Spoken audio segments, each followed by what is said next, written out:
이 성도들이 어디로 가야 할지 목자 잃은 양 같은 그 모습을 알고 어떻게 못한다고 할 수 있겠습니까? 도살장으로 끌려가는 심정으로 순종을 하고 목회를 시작을 했는데, 이런 교회 누군가는 해야 되는데 전혀 마음에 없는 저에게 왜 이런 교회를 맡기셨냐고. 그때 제 마음 가운데 하나님이 교만을 무너뜨리는 시간이었는데요.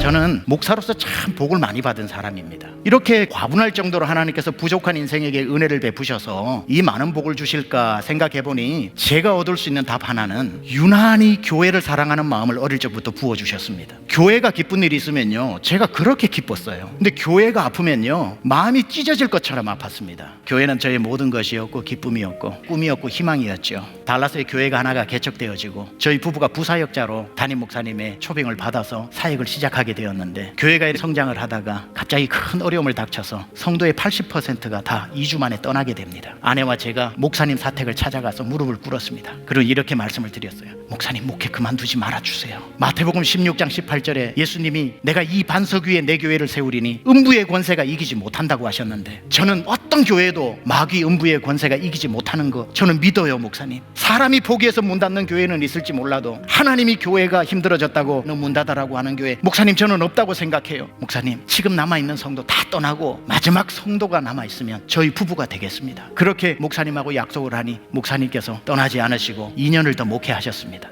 교회는 점점 더 적어지기 시작을 하는데, 목사님께서 교회를 한 달 후면 떠나야 되는데 우리 교회를 최전도사님이 맡아주오 라고 말씀을 하시는데, 지금 아니라고 하면 내가 2년 반 동안 있었던 이 성도들이 어디로 가야 할지 목자 잃은 양 같은 그 모습을 알고 어떻게 못한다고 할 수 있겠습니까? 도살장으로 끌려가는 심정으로 순종을 하고 목회를 시작을 했는데, 여러분 1년 동안은 참 저와의 싸움이 심했습니다. 마태복음 25장에 보면 5달란트 받은 사람이 있고 2달란트 받은 사람이 있고 1달란트 받은 사람이 있는데, 1달란트 받은 사람 땅에 묻어버렸죠. 1달란트 받은 사람이 뭐가 해석이 되지 않았는 줄 아세요? 누군가는 5달란트 받고 누군가는 2달란트 받고 누군가는 1달란트 받을 수 있지만 왜 주인은 나를 1달란트짜리라고 생각을 하고 주었을까? 이게 사람을 지치게 만드는 거거든요. 하나님 앞에 그 생각을 한 겁니다. 이런 교회 누군가는 해야 되는데 전혀 마음에 없는 저에게 왜 이런 교회를 맡기셨냐고. 그때 제 마음 가운데 하나님이 교만을 무너뜨리는 시간이었는데요, 이상한 교만이 있었습니다. 나는 수준이 높고 성도들의 수준은 낮아서 내 설교를 못 알아듣는다. 뭘 하나님도 수준에 맞는데 보내놓고 요구를 하시지, 핑계거리는 수만 가지가 되더군요. 주님이 신방을 놓으셨어요.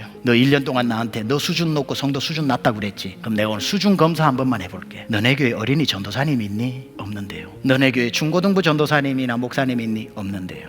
그럼 생각해봐라. 저 집이 가족회의 한번 해서 너네들은 어릴 적부터 말씀교육 잘 받아야 되니까 전도사님도 있고 목사님 있는 큰 교회로 다음 주부터 가기로 했으니까 아무 말 하지 말고 따라와 하고 가족회의 한번 하고 떠나도 되는 성도는 달라스에 너네 교회 하나밖에 없는 것처럼 저렇게 행복하게 지금 예배를 드리고 있는데, 한 성도라도 목숨 걸어야 되는 너는 도망을 가려고 생각하고 있으니 네 생각에는 누구 수준이 높냐 그러시는 거예요. 하나님이 눈을 열어주시더군요. 저 성도가 너무너무 귀하다. 성도가 오는 것도 아니고 성도들이 떠나는 것도 아니라서 날 괴롭히냐고 했는데, 그 성도님들이 절 목사 만들고 있더라고요. 성도가 고마워지니까 성도가 사랑스러워지고, 목사가 드디어 양을 사랑하기 시작하니까 양을 맡기시기 시작합니다. 저는 교회를 사랑합니다. 교회를 섬기고 싶은 마음이 커서 미주에 850개 한인 침례교회가 있는데, 다음 주 월요일이면 총회가 시작되어지는 날인데 일주일 앞두고 제가 하나님 앞에 새벽 기도를 합니다. 그때에 주님이 제 마음 가운데 환상 하나를 떠올리십니다. 교회를 개척하고 처음 수요 예배를 가는데 공항 위에 비행기가 5대가 떠 있는데, 제 영안이 열리면서 갑자기 비행기가 100대가 되고 1000대가 되고 10,000대가 되면서 하늘을 까맣게 덮어버립니다. 그때에 하나님, 저 비행기가 뭡니까? 라고 제가 16년 전에 물어봤죠. 그때 하나님이 전 세계에서 세미양교회를 보러 오는 비행기다. 말도 안 되지만 하나님의 말씀은 힘있고 능이 있어 제 가슴을 뛰게 만드는데, 옆에 차를 세우고 엉엉 울면서 어떻게 10몇 명 교회에 뭐 볼 거 있어서 옵니까? 그렇게 우는데도 가슴이 뜨거워져서 수요 예배 때 10명 성도 앉혀놓고 그 환상에 대한 이야기를 하니 성도님들 믿음이 더 좋아서 저보다 더 크게 아멘을 하더군요. 잊어버렸던 그 환상이 그날 새벽에 떠오르면서 16년 전의 환상을 내가 이렇게 성취하노라. 오늘날 우리가 교회를 다니면서도 내가 다니는 교회를 사랑하지 못하는 사람들이 얼마나 많은지, 여러분에게 가장 필요한 여러분의 목사님이 있는 것이고, 여러분에게 가장 맞기 때문에 여러분이 그 교회를 다니는 것이고,